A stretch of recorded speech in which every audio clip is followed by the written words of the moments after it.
안녕하세요. 2026년 1월 22일 목요일입니다. 오늘 함께 읽고 나눌 말씀은 창세기 16장입니다. 새 번역으로 읽도록 하겠습니다. 아브라함의 아내 사레는 아이를 낳지 못하였다. 그에게는 하갈이라고 하는 이집트 사람 여종이 있었다. 사레가 아브라함에게 말하였다. 주님께서 나에게 아이를 가지지 못하게 하시니 당신은 나의 여종과 동침하십시오. 하갈의 몸을 빌려서 집안의 대를 이어갈 수 있기를 바랍니다. 아브라함은 사레의 말을 따랐다. 아브라함의 아내 사레가 자기의 여종 이집트 사람 하갈을 데려다가 자기 남편 아브라함에게 아내로 준 때는 아브라함이 가나안 땅에서 살아온 지 10년이 지난 뒤이다. 아브라함이 하갈과 동침하니 하갈이 임신하였다. 하갈은 자기가 임신한 것을 알고서 자기의 여주인을 깔보았다. 사레가 아브라함에게 말하였다. 내가 받는 이 고통은 당신이 책임을 지셔야 합니다. 나의 종을 당신 품에 안겨 주었더니 그 종이 자기가 임신한 것을 알고서 나를 멸시합니다. 주님께서 당신과 나 사이를 판단하여 주시면 좋겠습니다. 아브라함이 사레에게 말하였다. 여보, 당신의 종인이 당신 마음대로 할 수 있지 않소. 당신이 좋을 대로 그에게 하기 바라오. 사레가 하갈을 학대하니 하갈이 사레 앞에서 도망하였다. 주님의 천사가 사막에 있는 샘 곁에서 하갈을 만났다. 그 샘은 수르로 가는 길 옆에 있다. 천사가 물었다. 사레의 종 하갈아, 내가 어디서 와서 어디로 가는 길이냐? 하갈이 대답하였다. 나의 여주인 사레에게서 도망하여 나오는 길입니다. 주님의 천사가 그에게 말하였다. 너의 여주인에게로 돌아가서 그에게 복종하면서 살아라. 주님의 천사가 그에게 또 일렀다. 내가 너에게 많은 자손을 주겠다. 자손이 셀 수도 없을 만큼 불어나게 하겠다. 주님의 천사가 그에게 또 일렀다. 너는 임신한 몸이다. 아들을 낳게 될 터이니 그의 이름을 이스마엘이라고 하여라. 내가 고통 가운데 부르짖는 소리를 주님께서 들으셨기 때문이다. 너의 아들은 들나귀처럼 될 것이다. 그는 모든 사람과 싸울 것이고 모든 사람 또한 그와 싸울 것이다. 그는 자기의 모든 친족과 대결하며 살아가게 될 것이다. 하갈은 내가 여기에서 나를 보시는 하나님을 뵙고도 이렇게 살아서 겪은 일을 말할 수 있다니 하면서 자기에게 말씀하신 주님을 보시는 하나님이라고 이름지어 불렀다. 그래서 그 샘 이름도 부엘라헤로이라고 지어서 부르게 되었다. 그 샘은 지금도 가데스와 베렛 사이에 그대로 있다. 하갈과 아브람 사이에서 아들이 태어나니 아브람은 하갈이 낳은 그 아들의 이름을 이스마엘이라고 지었다. 하갈과 아브람 사이에 이스마엘이 태어날 때에 아브람의 나이는 86이었다. 아멘. 이 본문은 우리에게 너무나 익숙해서 오히려 깊은 이면의 핵심을 놓치고 읽기 쉬운 이야기일지 모르겠습니다. 우리는 자주 이 이야기를 아브람과 사레의 관점에서만 읽어왔습니다. 약속을 받은 부부, 그리고 그 약속이 지연되면서 생긴 갈등의 이야기로 말입니다. 그 과정에서 하갈은 문제를 일으킨 사람이거나 잠시 등장했다가 사라지는 주변 인물처럼 취급되곤 합니다. 하지만 오늘은 이 본문을 조금 다른 시선, 새로운 관점으로 읽어보려고 합니다. 먼저 이 본문 바로 직전 15장에서 하나님은 아브라함에게 하늘의 별을 보여주시며 그의 자손이 그와 같이 많아질 것이라는 약속을 주셨다는 사실을 기억해야 합니다. 그리고 성경은 이때 아브라함이 주님을 믿으니 주님께서 아브라함의 그런 믿음을 의로 여기셨다고 기록합니다. 그런데 한 가지 중요한 부분이 미싱된 게 있습니다. 이 약속이 아브라함의 혈통에서 날 자손에 관한 것임은 분명해졌지만 그 자손의 어머니가 누구인지는 아직 특정되지 않았다는 사실입니다. 바로 이 지점에서 창세기 16장이 시작됩니다. 언약은 주어졌지만 시간은 흐르고 사레는 여전히 아이를 낳지 못합니다. 약속은 분명한데 현실은 변하지 않고 기다림의 시간은 점점 불안으로 바뀝니다. 이 언약과 기다림 사이의 긴장, 하나님의 약속과 인간의 조급함이 충돌하는 자리에서 오늘 16장의 이야기가 펼쳐집니다. 2절에서 사례는 이렇게 말합니다. 주님께서 나에게 아이를 가지지 못하게 하시니 당신은 나의 여종과 동침하십시오. 하갈의 몸을 빌려서 집안의 대를 이어갈 수 있기를 바랍니다. 이 제안은 사례의 개인적인 조급함에서 나온 말로 보일 수도 있습니다. 그러나 동시에 당시 고대 근동 사회에서 불임 가정이 선택할 수 있었던 또 다른 하나의 일반적인 대안이기도 했습니다. 집안의 대를 잇는 일이 무엇보다 중요했기 때문에 당시 사회에서는 정실 부인이 아이를 낳지 못할 경우 여종을 통해 후사를 얻는 방식이 관습적으로 허용되었습니다. 사례의 제안 역시 바로 이런 문화적 배경에서 나온 것으로 이해할 수 있습니다. 그리고 3절은 이렇게 기록합니다. 사례가 자기의 여종 이집트 사람 하갈을 데려다가 자기 남편 아브람에게 아내로 주었다고요. 여기서 주목할 표현은 아내로 주었다는 대목입니다. 성경은 하갈을 첩이라고 부르지 않습니다. 히브리어 본문은 하갈을 누군가의 문제를 해결하기 위한 도구가 아니라 당시의 관습과 법적인 질서 안에서 아내로 인정되는 인물로 묘사합니다. 비록 사례의 마음은 여전히 하갈을 여종으로 대했을지라도 본문은 하갈을 그 시대의 사회적 질서 안에서 가정 안에 지위가 부여된 한 사람으로 기록합니다. 그리고 4절에서 갈등이 시작됩니다. 하갈이 임신하자 사례는 하갈에게서 어떤 태도 변화를 느낍니다. 새 번역은 하갈이 자기의 여주인을 깔보았다라고 번역했습니다. 이 표현은 충분히 불편하게 들릴 수 있습니다. 하갈이 문제의 원인처럼 보이기 때문입니다.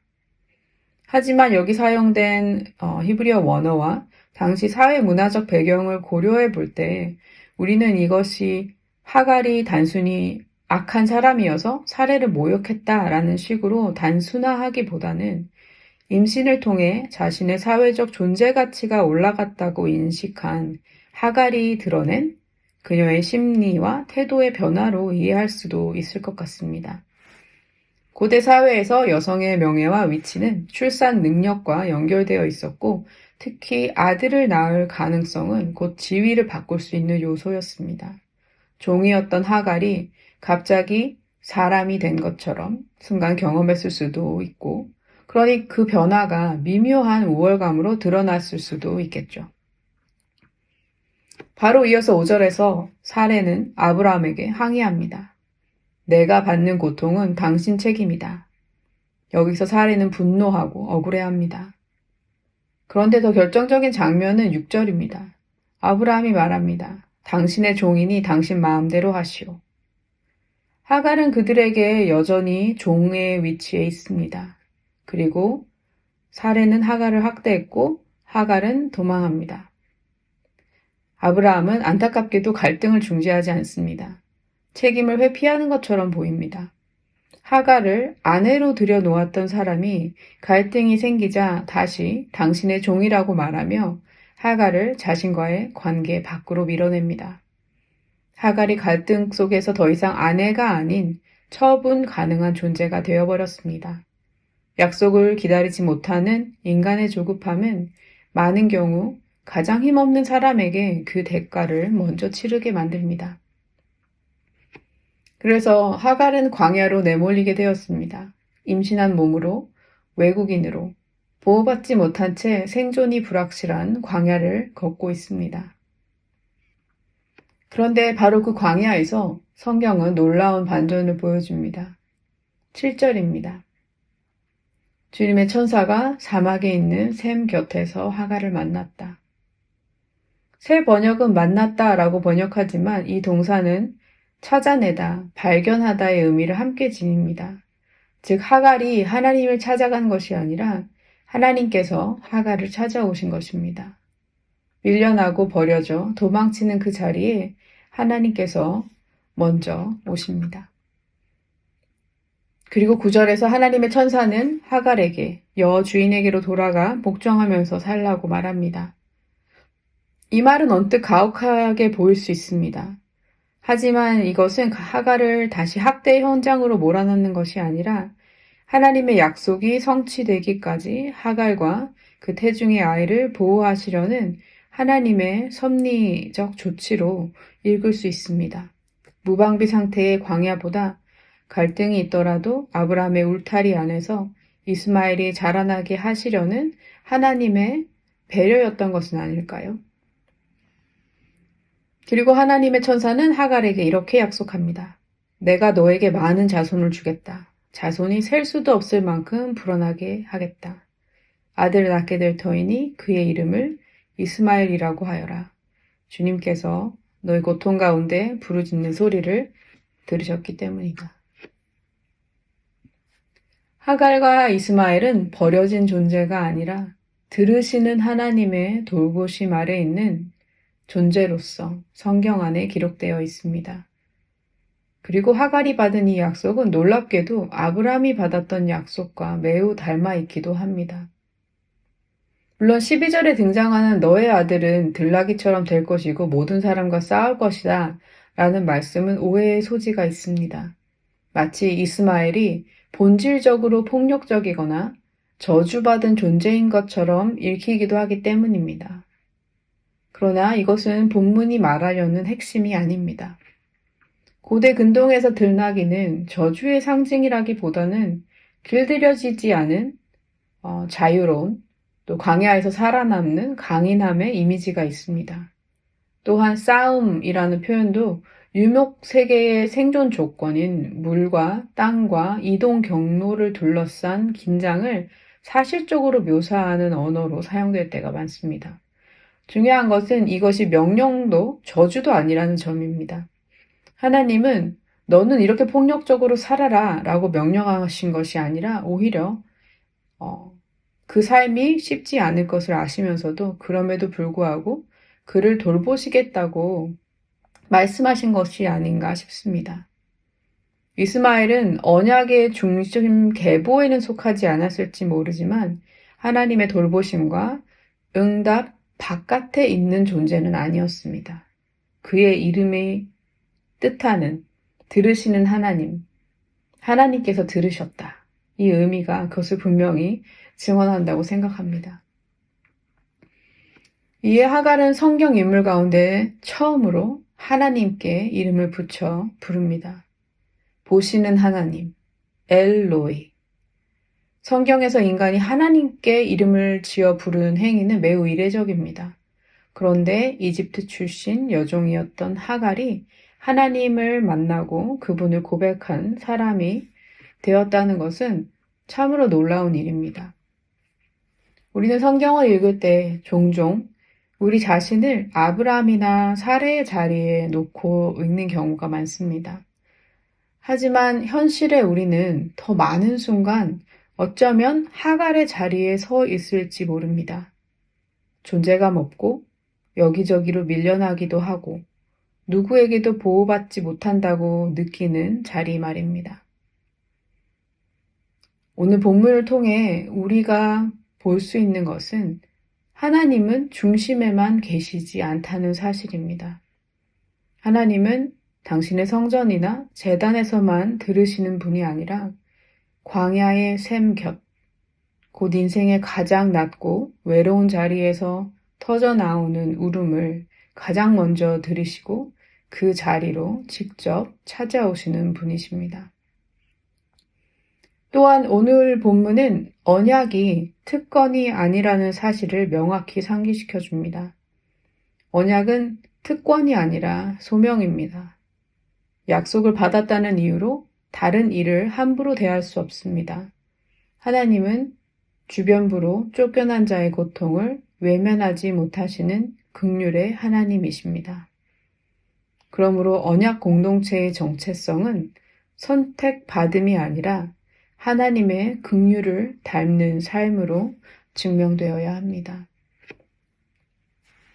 오늘 이 말씀 앞에서 우리 자신과 우리가 속한 공동체의 모습을 다시 한번 정직하게 돌아보게 되기를 소망합니다.